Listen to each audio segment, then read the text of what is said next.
কি এগুলো? আমার গজল, আমার বলতে হবে এগুলো? বলবো কখন সময়? সাইয়েদনা ওসমান একদিন নবীর কাছে এসে বলে, হুজুর আমি খুব টেনশনে আছি, কি এই সম্পদ নিয়ে, আপনি আমার জন্য দোয়া করুন, আমি যেন ফকির হই। আমি যেন কি হই? আচ্ছা, এরকম কি ধনী কোনো আছে বাংলাদেশে? বলেন তো, যে কোনো ধনী কি হুজুরকে বলবে, হুজুর আপনি আমার জন্য দোয়া করুন, আমি যেন ফকির হয়ে যাই। এরকম দোয়া কেউ চায়? কিন্তু এটা এমন ধনী, যে ধনী আল্লাহর রসুলের কাছে যে বলি, ইয়া রাসূলুল্লাহ আপনি আমার জন্য দোয়া করুন, আমি যেন ফকির হই। রসুল বলেন, তুমি এরকম করে বলছো কেন? হুজুর আমার কাছে সম্পদ খুব মানে প্যারা মনে হচ্ছে, কষ্ট মনে হচ্ছে, বড় ফিতনা মনে হচ্ছে, পরীক্ষা মনে হচ্ছে। আবার রসুল বললেন, ওসমান তুমি উটের পিঠে বসে খাও কেমনে? তিনি বলছেন, আমি উটের পিঠে যখন বসি, উট তো অনেক উঁচা, দেখছেন তো সবাই মনে হয়, উট কিন্তু অনেক উঁচা, ওর পাটা খুব লম্বা, মানে 3টা কদম যদি যায় তাহলে মনে করেন এই মাহফিল পার হয়ে যাবে, বুঝলেন না? এত বড় তার কদম। সে বসে উঠতে মানে একটা বিশাল টাইমের ব্যাপার। তো ওসমান জিন্দারেন বলছেন, আমি যখন উটের পিঠে থাকি, যখন উটটা চলমান থাকে, হয়তো খাচ্ছি আমি, একটা দানা যদি আমার হাত থেকে পড়ে যায় ফসকে নিচে, তৎক্ষণাৎ আমি উটটাকে নামায় দিই, বসায় দিই। উটটাকে বসায় দিয়া সেই দানা তুলে ধুয়ে নিয়ে সেই দানাটা আবার মুখে দিই। জোরে বলি সুবহানাল্লাহ। আমার রাসূল বলেন, ওসমান তোমার সম্পদ তো কমবি না, বরং আরো বাড়বে, অপেক্ষায় থাকো। সুবহানাল্লাহ বলবেন না? সম্পদ হতে কি কোনো বাধা আছে? কিন্তু সম্পদটা হওয়া দরকার হলো অসতের না সৎ লোকের, বৈধ পথে না অবৈধ পথে? বৈধ পথে। এটা রং কনসেপ্ট। অনেকে বলে সম্পদ বেশি হলে সমস্যা না, সম্পদে কোনো বাধা নাই। সম্পদ কি চোরের হওয়া দরকার না ভালো মানুষের হওয়া দরকার? আজকে যদি আমার দেশের টাকা পয়সা যদি চোরদের হাতে না থেকে যদি ভালো লোকদের হাতে থাকতো, দেশ এগিয়ে যেত আরো অনেক আগে, ঠিক কি না? আমি কি ভুল বলতেছি? এটাই তো বাস্তব। সম্মানিত ভাইয়েরা, সম্মানিত বন্ধুগণ, আমাদেরকে বলে হুজুর মাহফিল আসছেন, ওয়াজ করেন, কিন্তু আপনি ওয়াজ করবেন দুটো জগৎ নিয়ে, একটা আকাশ আর একটা কবর। দুনিয়ার ডিপার্টমেন্টে যাবেন, এটা আমরা দেখে নেব। ওরা দুনিয়া দেখবে, আর আমাদের ডিপার্টমেন্ট দিছে কি? আকাশ আর কবর। আকাশের উপরের খবর বলবেন আর কবরের নিচের খবর বলবেন, দুনিয়ার খবর আমরা দেখে নেব। আমি কি ভুল বলতেছি? কিন্তু যারা হক আলেম, যখন তারা তাদের মূল রাজনীতির জায়গায় যখন নক দিয়েছে, রাষ্ট্রনীতি নিয়ে যখন কথা বলতে গেছে, দিন নিয়ে যখন যে আলেমরাই কথা বলতে গেছে, তাদের হাতেই ডান্ডা বেরি লাগানো হয়েছে মুসলমান। সব হুজুর কিন্তু হুজুর না। একই কোরআন কেউ তেলাওয়াত করলে পুরস্কার পায়, কোরআন তেলাওয়াত করলে কোনোদিন কোরআন তেলাওয়াত করতে রক্ত ঝরাতে হয় না। কোরআন তেলাওয়াত করতে রক্ত ঝরাতে হয়? কোরআন তেলাওয়াত করতে রক্ত ঝরাতে হয় না, কিন্তু এই কোরআনকে প্রতিষ্ঠার আন্দোলন করতে গেলে রক্ত ঝরাতে হয়। কোরআন তেলাওয়াত সবাই করে, মুনাফিকও করে, ইমানদারও করে, কিন্তু কোরআন প্রতিষ্ঠার সংগ্রাম সবাই করতে পারে না, একমাত্র ইমানদাররা করতে পারে, যারা ইমান এনে টিকে থাকে, নিজেকে ইমানের উপরে টিকে রাখে। জোরে বলি সুবহানাল্লাহ। ইমান আনা সহজ, কিন্তু টিকে থাকা কঠিন। আমার নবীর হাতে বায়াত নিয়া চিন্তা করা যায়? আবিসিনিয়ায় পাঠায় দিলেন দুজনকে, দুজন খ্রিস্টান হয়ে গেল। কি হয়ে গেল? খ্রিস্টান হয়ে গেছে। দুইজন স্ত্রী তাদের ছিল, তারা স্বামীকে ছেড়ে দিয়া দিন বের হয়ে গেলে তো তার স্ত্রী এমনি বের হয়ে যায়। দুজন স্ত্রী স্বামীকে রেখে, দেখেন মহিলা মানুষ তার ইমানটাকে ঠিক রাখছে, স্বামী নাই, স্বামী ছেড়ে দিয়ে মদিনায় চলে গেছে। হুজুর আমার স্বামীরা বেদিন হয়ে গেছে, আমি ইমান ছাড়ি নাই, আমরা আমার ইমান নিয়ে মদিনায় হিজরত করেছি। যেরকম সুবহানাল্লাহ। ইমান আনা সহজ, কিন্তু টিকে রাখা কঠিন। আমার বন্ধুগণ, ইমান টিকে রাখা কেমন কঠিন! যুগে যুগে আম্বিয়ে কেরাম, যুগে যুগে সাহাবে কেরাম এই সমস্ত দৃষ্টান্তগুলো দিয়ে গেছেন। ইসলাম গ্রহণ করেছেন 5 নম্বরে একজন, কে বলেন? মনে আছে আপনাদের? সেই কামারটার নাম কি বলেন? খাব্বাব। আল্লাহু আকবার। খাব্বাব ইবনুল আরাত। কি সুন্দর করে একদম পুরো বাবার নাম সহ বলল, তাই না? ইতিহাস জানা দরকার আছে। আলহামদুলিল্লাহ বলি, আলহামদুলিল্লাহ। খাব্বাব ইবনুল আরাত রাদিয়াল্লাহু তাআলা একজন কামার, লোহা পিটাতেন, দিন এনে দিন খেতে। ইসলাম কবুল করছেন খাব্বাব। বলা হলো, খাব্বাব তুমি নাকি ইসলাম কবুল করছো? বলা হলো তুমি নাকি কেন, আমি তো কালিমা পড়েই নিছি, তুমি দেখো আশহাদু আল্লা ইলাহা ইল্লাল্লাহ। কুরাইশরা বলল, খাব্বাব তুমি কি জানো এটার ফলাফল কি হতে পারে? খাব্বাব বলেন, এটার ফলাফল কি হতে পারে? হয়তো মরেই যাবো, এই তো, এর চাইতে বেশি কিছু করতে পারবা তোমরা? শেষ পর্যন্ত খাব্বাবকে বারবার চাপ দেওয়া হয়। খাব্বাব বলেন, অসম্ভব, তোমরা যতবার বলবা আমার ঈমান তত পাকা হবে। শেষ পর্যন্ত খাব্বাবের নিজের হাতে আগুন যে তিনি রেডি করেছেন লোহা পুরানোর জন্য, যে অঙ্গারগুলো দিয়েছেন, সে অঙ্গারগুলো তারা টেনে তুললো, আগুন থেকে তুলে সাজালো মাটিতে। আগুন দাউ দাউ করে জ্বলছে, অঙ্গারগুলো জ্বলতেছে। দুহাত দুপা বেঁধে খাব্বাবকে বলা হলো, তোরই লাগিয়ে দেওয়া অঙ্গার, এই অঙ্গারের দিয়ে তোর পিঠ কাজকে আমরা ঝাঁঝরা করে দেব। তিনি চুপ মেরে থাকলেন, শুধু মুখ থেকে বলতেছেন আল্লাহ আল্লাহ, আল্লাহু আকবার বলে। শেষ পর্যন্ত দুহাত দুপা বেঁধে সবাই মিলে জোর করে ওই অঙ্গার সাজানো অঙ্গারের উপরে তার পিঠটা চেপে ধরল। ইতিহাস এসেছে, সিরাত ইবনে হিশাম এসেছে, একটা উ আ আওয়াজ খাব্বাবের মুখ থেকে বের হয়। তিনি মনে মনে ভাবলেন, আমি যদি উ আ করি আল্লাহ যদি অসন্তুষ্ট হন, আমার আল্লাহ যদি অসন্তুষ্ট হয়ে যান। কোন উ আ আওয়াজটাও করলেন না।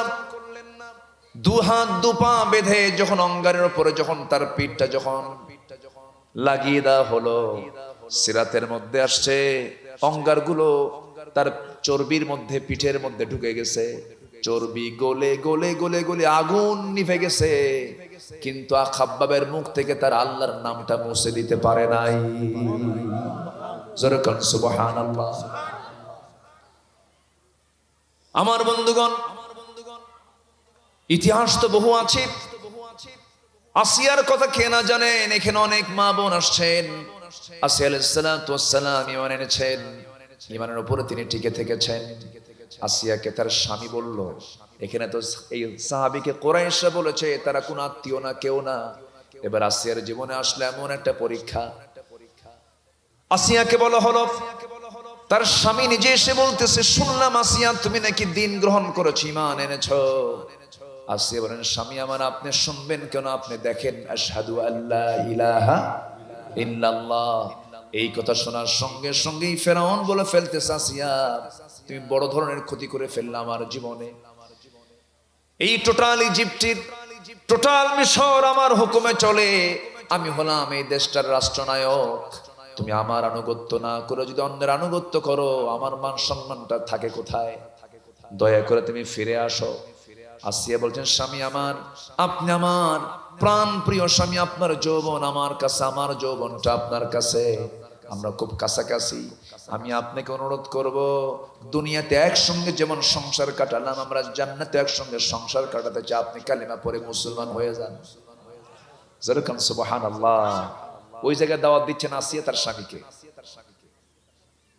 কারণ তার কথার চাইতে উত্তম কথা কারো হতে পারে না যে মানুষকে আল্লাহর দিকে ডাকে। এই দাওয়াতটা যখন দিলেন, ফেরাউন তেলে বেগুনে জ্বলে উঠলো। ফেরাউন বলল, আসিয়া তুমি কি জানো এই সিদ্ধান্তের ফলাফল কি হতে পারে? আসিয়া বলছেন, আমার স্বামী, এই সিদ্ধান্তের ফলাফল নয় হয়তোবা মৃত্যু হতে পারে, এটাই তো হবে, এর চাইতে বেশি কিছু হবে না। শেষ পর্যন্ত ফেরাউন বলল, আসিয়া শোনো, আমি তোমাকে ফার্স্ট লেডির মর্যাদা দিয়েছি, সম্মান দিয়েছি, সব কিছু দিয়েছি, আমার দিকে তাকায়া তুমি দিনটা ছেড়ে দাও। আসিয়া বলছেন, আমার স্বামী, আপনি আমাকে যতবার অনুরোধ করবেন আমার ঈমান তত মজবুত হয়ে যাবে। আপনি আমার প্রতি যত অত্যাচার বাড়াবেন আমার ঈমান তত পাকা হয়ে যাবে।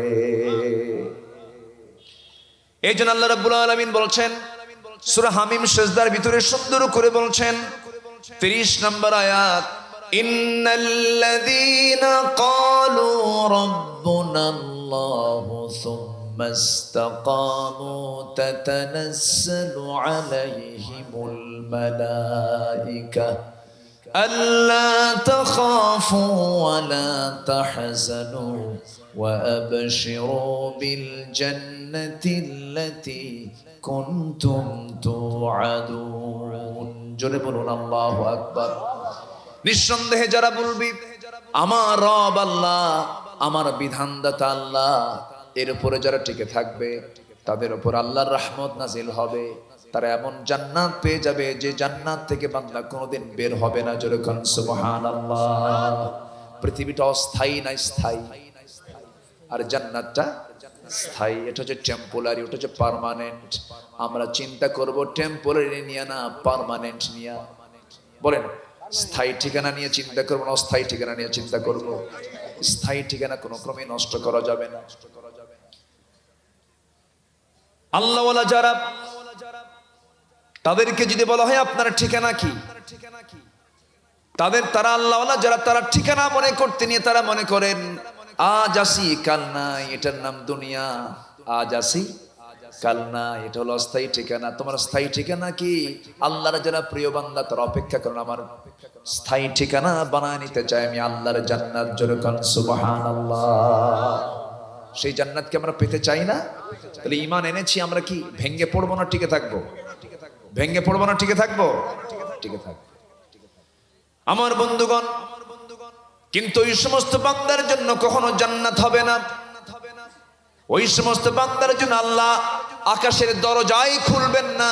কোন বান্দা? সেই বান্দার ব্যাপারে আল্লাহ রাব্বুল আলামিন সূরাতুল আরাফের 40 নম্বর আয়াতে বলছেন, ইন্নাল্লাযীনা কাযযাবু বিআয়াতিনা ওয়াস্তাকবারু আনহা লা তুফাত্তাহু লাহুম আবওয়াবুস সামা ওয়ালা ইয়াদখুলুনাল জান্নাতা হাত্তা ইয়ালিজাল জামালু ফি সাম্মিল খিয়াত ওয়া কাযালিকা নাজজিল মুজরিমিন। জোরে বলুন আল্লাহু আকবার।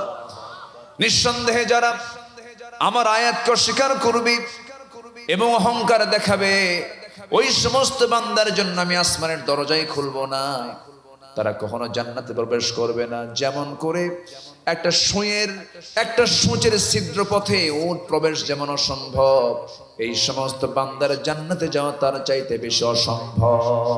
নাউজুবিল্লাহ। আল্লাহ তাআলা এই কথাটা বলেছেন মুহাব্বত করে না রাগ করে? মুহাব্বত করে। বলেন মুহাব্বত করে না রাগ করে? রাগ করে বলেছেন। কি শক্ত কথা যে একটা সুঁয়ের ছিদ্র পথে, সুঁয়ের ছিদ্র পথে তো সুতা ঢোকাই কঠিন। আল্লাহ বলছেন একটা সুঁয়ের ছিদ্র পথে উট ঢোকা যেমন অসম্ভব, এদের জন্য জান্নাতে ঢোকা তেমনই অসম্ভব। যারা আমার আয়াতকে যারা অস্বীকার করে, আমার আয়াতকে যারা মানতে চায় না। এই কোরআনের ভিতরে মদের বিধান আছে না নাই? সুদের বিরুদ্ধে কথা আছে না নাই? জেনার বিধান আছে না নাই? এই বিধানগুলো আজকে সমাজে চালু আছে? চালু হোক, এটা কি সবাই চায়?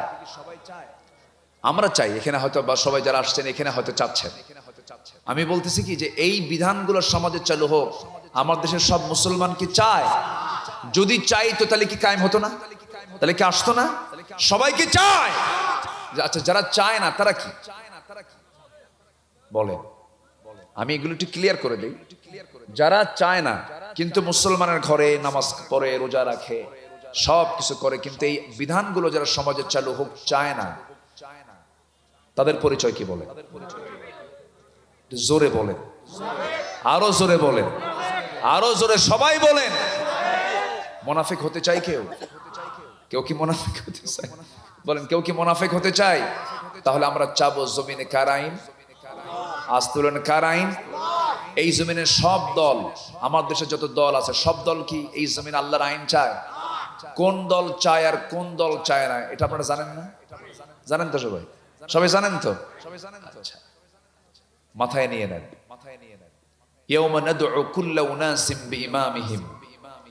সেই দিন প্রত্যেক নেতাকে তার কর্মী সহ ডাকা হবে, প্রত্যেক মানুষকে তার নেতা সহ ডাকা হবে। তাহলে নেতা নির্বাচন করতে গেলেও হিসাব করার দরকার মনে হয় নাই? আসতে বলবেন না, আছে না নাই? আচ্ছা, দুনিয়াতে ভালো নেতা দুনিয়াতে ভালো বন্ধু শুধু দুনিয়ার উপকার নয়, কিয়ামতের দিন আপনার কাজে লাগবে। কেন জানেন? যে বন্ধু জান্নাত পেল, যে বান্দা জান্নাত পাবে, সেই বান্দা অনেক সময় চলে গেল, তো সময় তো নাই। সেই বান্দা বলবে, সেই বান্দাকে আল্লাহ বলবেন, এই বান্দা তুই জান্নাত পাইলি, তুই একা একা জান্নাত যাস কেন? তোর বন্ধু নাই? আল্লাহ আছে তো, তোকে শুধু জান্নাত দেব না তো, তোর যে বন্ধু বান্ধব আছে তাদের সহ তুই জান্নাতে নিয়ে চলে যা। গাঁজা খাওয়া বন্ধু না, বেনামাজি বন্ধু না, যারা আল্লাহর জমিন আল্লাহর দিন চায় নাই তারা বন্ধু নয়। এই জমিনটা কার? ওই সূর্য কার? ওই আকাশ কার? এই জমিনটা কার? পাহাড়, নদ, নদী, সমুদ্র সবকিছু কার? অতএব এই জমিন আইনটা চলতে হবে কার? আল্লাহর জমিন আল্লাহর আইন চান কারা কারা? হাত উঁচু করে দেখেন মুসলমান।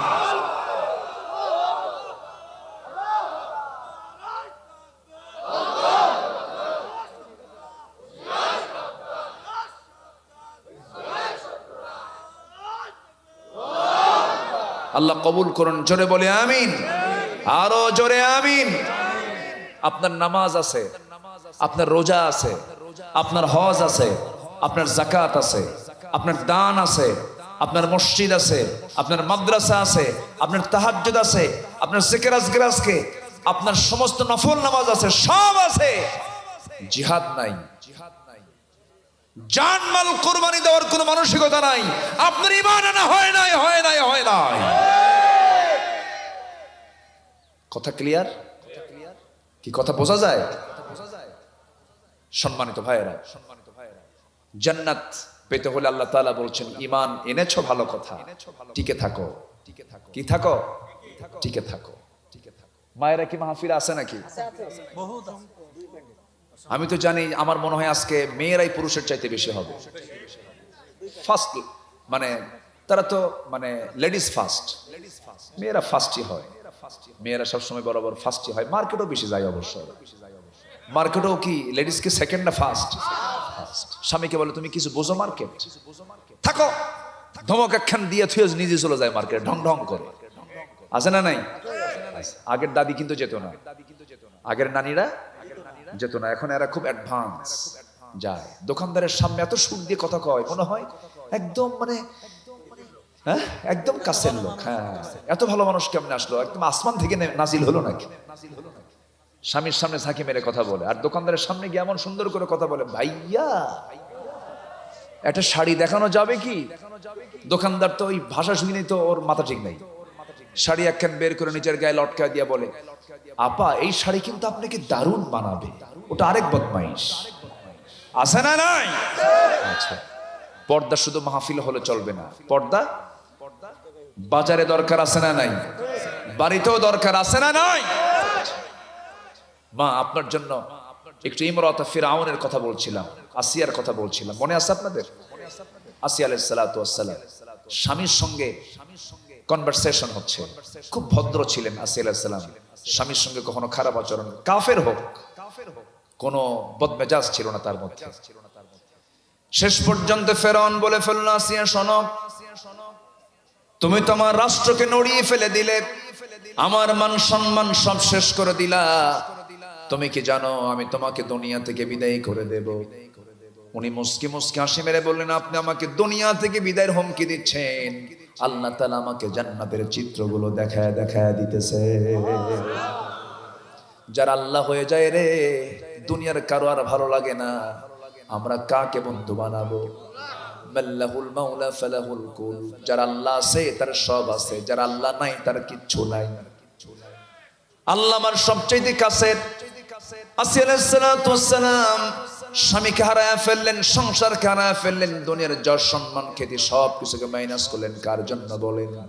আল্লাহর জন্য। শেষ পর্যন্ত সেই আসিয়ার চোখের সামনে জল্লাদ, ওই ফেরাউনের একজন দাসী ছিল, সেই দাসীকে ধরা হলো, হাত পা বেঁধে জল্লাদ তার হাত কেটে নিল, পা কেটে নিল, জিহবা কেটে নিল, চোখ তুলে নিল তার চোখের সামনে।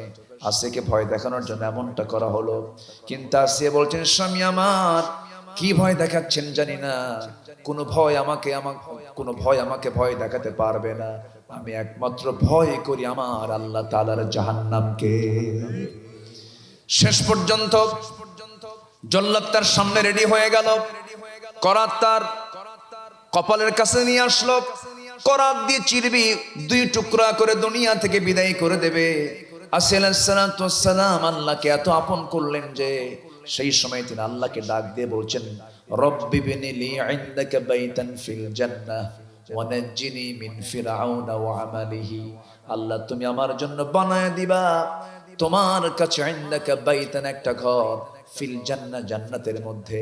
আমাকে বেশি ঘর দেওয়া লাগবে না আল্লাহ, আমার জন্য তুমি একটা মাত্র ঘর দিবা, ছোট্ট ঘর, কিন্তু সেই ঘরটা হওয়া চাই তুমি আল্লাহ তোমার ঘরের দেওয়ালের সাথে। আল্লাহকে কত কাছে টানলেন। দুনিয়ার সমস্ত মায়া, পরিবার, স্বামী, পরিজন, যশ, খ্যাতি, সম্মান, পদ, পদবী, দল, অর্থ সব কিছুকে মাইনাস করে ইমানটাকে টিকে রেখে হাসতে হাসতে দুনিয়া থেকে বিদায় নিয়ে নিলেন। দুনিয়ার সমস্ত মানুষকে জানান দিলেন, ক্বালু রাব্বুনাল্লাহ সুম্মা ইসতাকামু, আমার রব আল্লাহ, আমি আছি, আমার রব আল্লাহ, আমি আল্লাহর পথে টিকে থেকেছি। জোরে কোন সুবহানাল্লাহ। টিকে থাকাটাই সবচেয়ে বড় কিছু। সংসার শুরু করা যায়, বিয়ে করলেন কিন্তু সংসার টিকলো না, এটা কেমন হলো? বিয়ে তো করাই গেল কিন্তু সংসার টিকে রাখি সবচেয়ে বড় চ্যালেঞ্জ। ইমান তো আনাই যায়, ইমানটা টিকে রাখার দরকার আছে না নাই বলেন? টিকে রাখতে হবে। আমার ভাইরা, আল্লাহর কাছে ধরনা দিতে হবে, আল্লাহর সঙ্গে মহব্বত বাড়াতে হবে।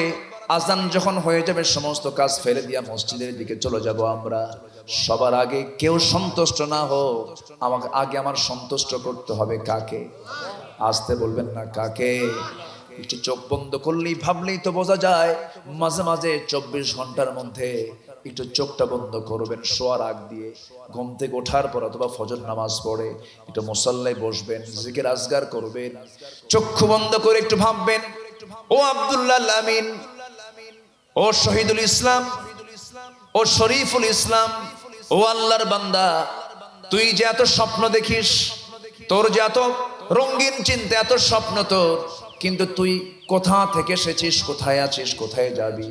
আমার বাপ আছে কোথায়, আমার দাদা গেছে কোথায়, আমার নানি কোথায়, আমার নানা কোথায়, আমার বন্ধু কোথায়, বান্ধব কোথায়?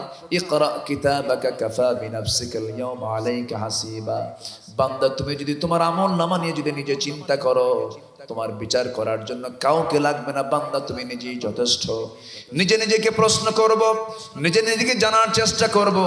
নিজে নিজের ট্রিটমেন্ট যে বান্দা করতে পারবে তার চাইতে বড় সফল আর কেউ নাই। ক্বাদ আফলাহা মান তাযাক্কা ওয়া যাকারা ইসমা রাব্বিহি ফাসাল্লা, ক্বাদ আফলাহা মান যাক্কাহা ওয়া ক্বাদ খাবা মান দাসসাহা।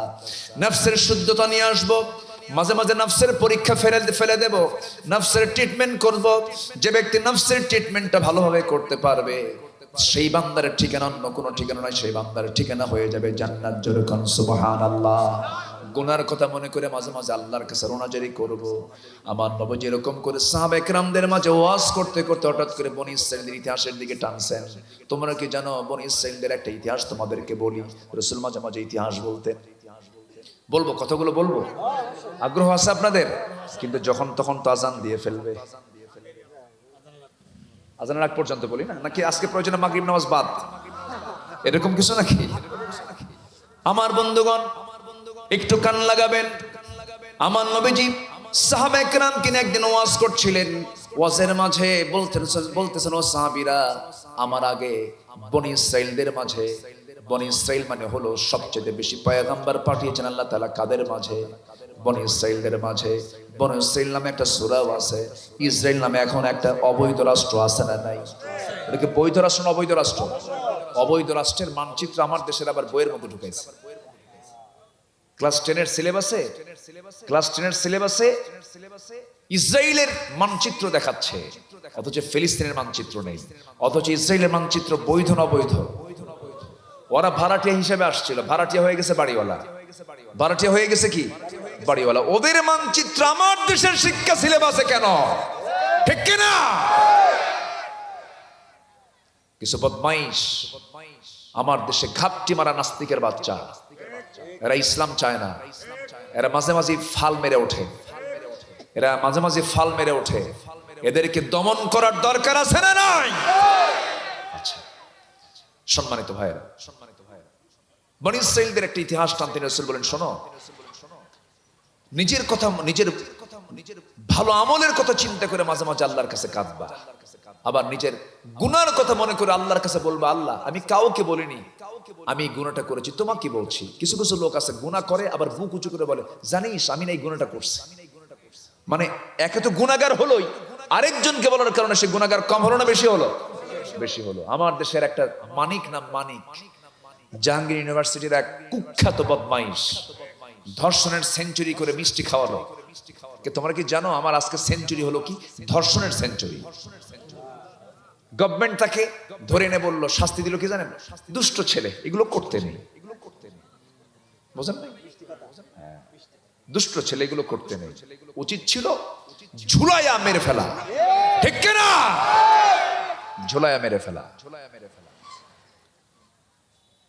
পাপ করব, হয়ে যাবে পাপ, পাপ হবে না? আস্তে কয় পাপ হয় না? ইচ্ছে করে পাপ করবো না তো, পাপ হয়ে যায়, বান্দার হয়ে যায়, হঠাৎ করে হয়ে গেছে, সঙ্গে সঙ্গে কাউকে বলা যাবে না। কার কাছে সিগন্যাল দেবো? আল্লাহ করে ফেলছি, আল্লাহ আল্লাহ তুমি একটু দেখে নিও, আমি আর জীবনে করব না। যাও আল্লাহ, তোমার কাছে ওয়াদা দিলাম জীবনে আর করব না। আল্লাহ বলেন, যা তোকে মাফ করে দিলাম। কিন্তু আব্বার কাছে ভুল করছেন একটা, আব্বা সেই ভুলটা ধরছে। আপনি যদি বলেন, আব্বা আমি যে ভুলটা করছে আজকে আর করবো না, কালকে থেকে শুরু করবো, বলেন তো আপনার বাপও কি মাফ করবে? না পিটনারও বেশি হবে? বলেন তো, কি পিটনারও বেশি হবে না? বেশি হবে। এটা কমন সেন্সের বিষয়। আবার ভালো আমলের কথা চিন্তা করে আল্লাহর কাছে চাইতে হবে। এরকম একটা ইতিহাস আমার রাসূল বললেন, সাহাবীরা, বনী ইসরাঈল যুগে 3টা যুবক তারা কোন একটা সফরে যায়। সফরে যেতে নেই, তাদের হঠাৎ করে একটা প্রচন্ড ঝড়ের কবলে তারা পড়ে যায়, প্রচন্ড সাইক্লোন ঝড়। এই ঝড়ের কবলে পড়ে যাওয়ার কারণে ওই 3জন যুবক কোন একটা পাহাড়িয়া গর্তের মধ্যে তারা আশ্রয় নিল। ঝড় থেমে গেলেই তারা সেই গুহা থেকে বের হয়ে আসবে, কিন্তু তার হিতে বিপরীত হয়ে গেল। এমন ঝড় এবং পাহাড়িয়া ঢল নামলো, পাহাড়িয়া ঢলের কারণে উপর থেকে একটা বড় ওজনের পাথর এসে ওই গুহার ঠিক মুখ বরাবর এসে লেগে গেল। মরা ছাড়া কোনো উপায় নাই, মৃত্যু ছাড়া কোনো উপায় নাই। 3জনের চেহারা ভীত সন্ত্রস্ত হয়ে গেছে।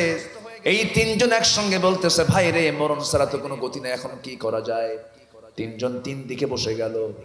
একজন প্রার্থনা করতেছে, আল্লাহ এই বড় বিপদ থেকে বাঁচার জন্য তুমি ছাড়া কোনো গতি আমার নাই। জীবনে তেমন কোনো ভালো আমল করতে পারে নাই, তবে একটা আমল করেছে, সেটা হলো আমার মা। অনেক রাত্রে আমি বাড়িতে আসছি, আমার বউ আমার জন্য 1 গ্লাস দুধ রেখে দিয়েছে আমাকে খাওয়াবে বলে। আমি এসে ঘরের মধ্যে ঢুকে হাত পা পরিষ্কার করে আমার হাতে দুধ দেওয়া হলো। সেই দুধ পানের জন্য আমার সন্তানটাও কত মিনতি করলো, সন্তানকেও দিলাম না। আমার ক্লান্ত শ্রান্ত দেহ আমি নিজেও পান করলাম না। গ্লাসটা নিয়ে ভাবলাম আমার মাটা কোথায়? মার ঘরের কাছে গেলাম, মা দেখি ঘুমন্ত অবস্থায়।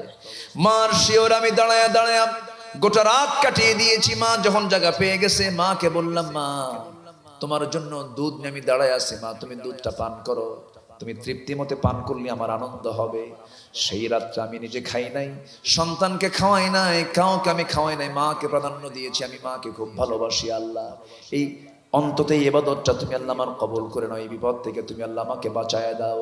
সঙ্গে সঙ্গে দেখা গেল পাহাড়ের মুখ থেকে সামান্য পরিমাণ সেই পাথরটা সরে গেছে। আরেকজন যুবক দোয়া করে, আল্লাহ জীবনে তেমন কোন আমল করতে পারি নাই, কিন্তু আমার এক চাচাতো বোনের সাথে আমার সম্পর্ক ছিল। সেই চাচাতো বোনের সঙ্গে আমি চূড়ান্ত যখন আমি জেনার কাজে যখন লিপ্ত হতে যাই, আমার সেই বোনটা আমার নিচে আছে, আমি তার উপরে বসেছি, 2 উরুর উপরে আমি বসে গেছি। এমন সময় আমার বোনটা বলল, শোনো, তুমি আমার সঙ্গে যে জেনা করতেছো, এই দৃশ্য পৃথিবীর কেউ দেখে না, কিন্তু আল্লাহর আদালত দেখে যাচ্ছে, আল্লাহ তাআলা দেখে যাচ্ছেন। কিন্তু ঠিক আল্লাহ তাআলা এই সময় আমি আমার সেই বোনের দিকে আর নজর দেই নাই, জেনার কাজ ফেলে রেখে সেই জায়গা থেকে দৌড় মেরে চোখের পানি ফেলে ফেলে চলে আসছে। আল্লাহ এই যে আমি বের হয়ে আসছি, আল্লাহ তুমি বিপদ থেকে বাঁচাও। সেই পাহাড়ের গুহা থেকে আরেকটু পাথরটা সরে গেল। আরেকজন যুবক দোয়া করে, আল্লাহ জীবনে তেমন কোন আমল করতে পারে নাই, আল্লাহ তোমার কাছে প্রার্থনা করি, ও আল্লাহ তাআলা আমার কাছে একজন লেবার শ্রমিক কাজ করতে এসেছিল, সেই শ্রমিকটা কাজ করেছে, সন্ধ্যাবেলায় যাওয়ার সময় আমার কাছ থেকে পাওনাটা নিয়ে যায় নাই, আমি তার পাওনাটা আমার কাছে রেখেছিলাম, মজুরিটা আমার কাছে রেখেছিলাম, সে আসে না তার ওই টাকা দিয়ে একটা ছাগল কিনেছিলাম, সে ছাগল থেকে একটা ছাগল, দুইটা ছাগল, তিনটা ছাগল পাল হয়ে গেছে। বহুদিন পর যখন সে আমার কাছে যখন এসে ওই টাকাটা চাইলো, আমি তার কাছে সেই টাকাটা না দিয়া তার ওই শ্রমের টাকার বিনিময়ে যে ছাগল পাল একটা হয়ে গেছে, টোটাল ছাগল পাল আমি তাকে বুঝাইয়া দিয়েছি, আল্লাহ আমি আমানতের খেয়ানত করি নাই। সঙ্গে সঙ্গে সেই পাহাড়ের মুখ থেকে টোটাল পাথরটা সরে গেল। তিনজন যুবক এত বড় বিপদ থেকে তারা রেহাই পেয়ে গেলেন। জোরে কোন সুবহানাল্লাহ। কয়টা শিক্ষা? আসতে বলবেন না, কয়টা শিক্ষা? তিনটা শিক্ষা আমরা এখান থেকে পেয়ে গেলাম। নবীজির যতগুলো কথা সেখানে শিক্ষা আছে না নাই বলেন? সহিহ বুখারীর বর্ণনা, কিন্তু হাদিসটা অত্যন্ত সহিহ হাদিস। আমার বন্ধুগণ, এক নম্বর শিক্ষা হলো বাপ মা, যার বাপ মা বাড়িতে আছেন, বেঁচে আছেন, হক তাদের সবচাইতে বেশি পৃথিবীতে। সবার হকের আগে বাপ মার হকটা আগে, সবার আগে বাপ মার হক। কোরআনকে প্রশ্ন করুন, কোরআন তুমি বলে দাও আমি খরচ করব কার কার জন্য? ইয়াসআলুনাকা মাযা ইউনফিকুন কুল মা আনফাকতুম মিন খায়রিন ফালিল ওয়ালিদাইনি ওয়াল আকরাবিন। তোমাকে এক নাম্বার খরচ করতে হবে সন্তানের জন্য না বাপ মার জন্য? দেখেন আস্তে আস্তে কয়, আরো জোরে কোন, কার জন্য? আল্লাহ তাআলা আগে বলেছেন কার জন্য? বাপ মার জন্য আগে খরচ করো। এই ওঠে কেন? এই যে উঠতেছেন কেন? বসেন, ওঠেন কেন? আমরা একসঙ্গে দোয়া করবো তো। আজান কয়টা? আজান কয়টা? আচ্ছা সময় আছে তো, আমরা দোয়ার আগেই আমরা শেষ করব। আমরা সেইভাবে আমরা শেষ করব। জোরে বলি ইনশাআল্লাহ।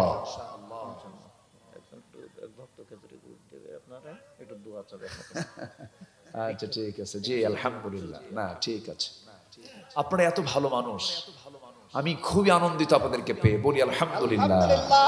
এই বিকেল বেলা মানুষ চার দোকানে থাকে, চার আড্ডায় থাকে, কত কাজে থাকে, আর আপনারা কত সুন্দর করে কোরআনকে সময় দিচ্ছেন। আল্লাহ কোরআনের সুপারিশ সবার কপালে জুটিয়ে দাও। জোরে বলি আমিন, আরো জোরে আমিন।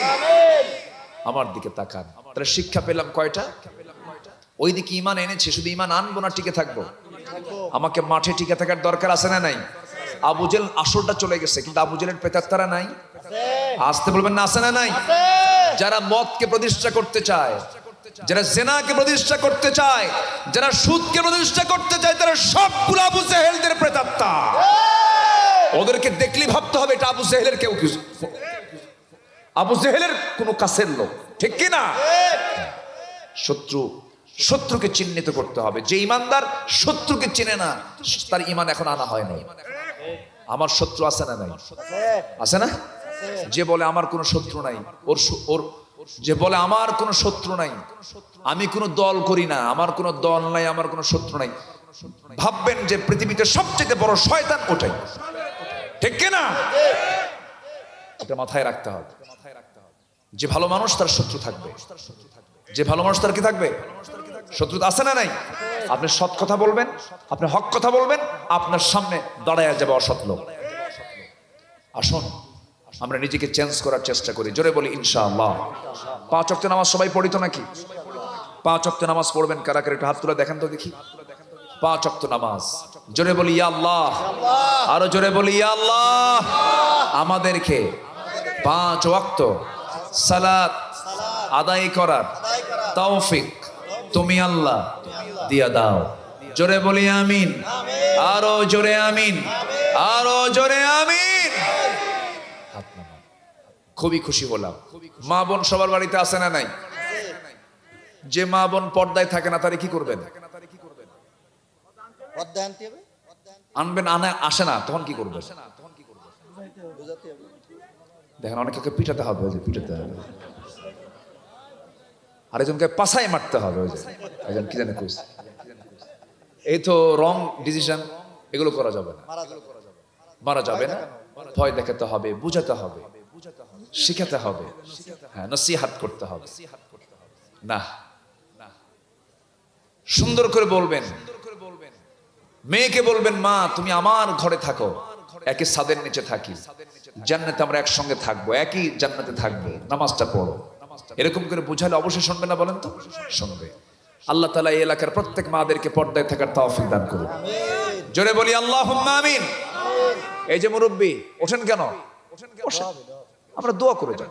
একটু বসেন, একটু কষ্ট হবে আমি জানি আপনাদের। কি এগুলো? আচ্ছা, ঠিক। খেজুর না, এখানে খেজুরের গাছ বেশি থাকে। আলহামদুলিল্লাহ, উনি খেজুর দিয়েছেন আমাকে খাওয়ার জন্য। খেজুরের গুড়, হ্যাঁ ঠিক আছে, ওই তো খেজুর আর খেজুর, তো খেজুরের গুড়ই তো।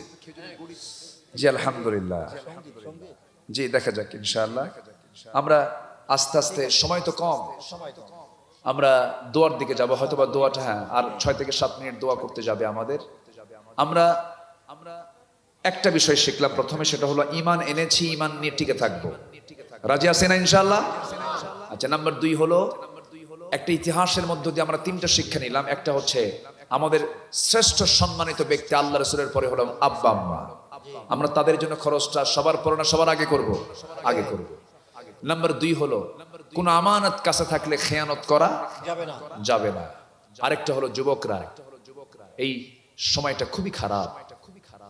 তোমার চোখ, তোমার কান, তোমার জিহবা, তোমার কথা, সবকিছুকে কন্ট্রোল করার দরকার আছে না নাই? আছে। নফসকে কন্ট্রোল করতে হবে। এই রাজগঞ্জের মোড়ে ওই পুলের হাট থেকে নিয়ে একদম কুমিরা পর্যন্ত বেশ কিছু কবুতরের ঘর আছে। বুঝতেছেন কি আপনারা কবুতরের ঘর? হ্যাঁ, ও কফি হাউস, ঠিক আছে। তো এইগুলোতে যাওয়া যাবে না, এগুলো আকাম কুকাম করা যাবে না, নোংরামি করা যাবে না বাবা। পিছনের দরজা দিয়ে না, যে সোজা সামনের দরজা দিয়ে বলবা আমার বিয়ে করা। কথা বোঝা গেল? নোংরামি করবা না। নোংরামির সংসার, সেখানে কোনো ভালো কিছু আশা করা যায় না। জমিন যদি ভালো হয়, ফলন ভালো হবে। তুমি যদি নোংরামি করো, আমি দেখি নাই যে অবৈধ রিলেশনের মধ্য দিয়ে যে সংসার গড়ে উঠেছে, সেই সংসারে ভালো কোনো সন্তান আশা করা যায় না। এই জন্য নিজের জীবনকে ওয়ালা তুলকু বিআইদিকুম ইলা তাহলুকা, নিজকে ধ্বংসের দিকে ঠেলে দিবা না।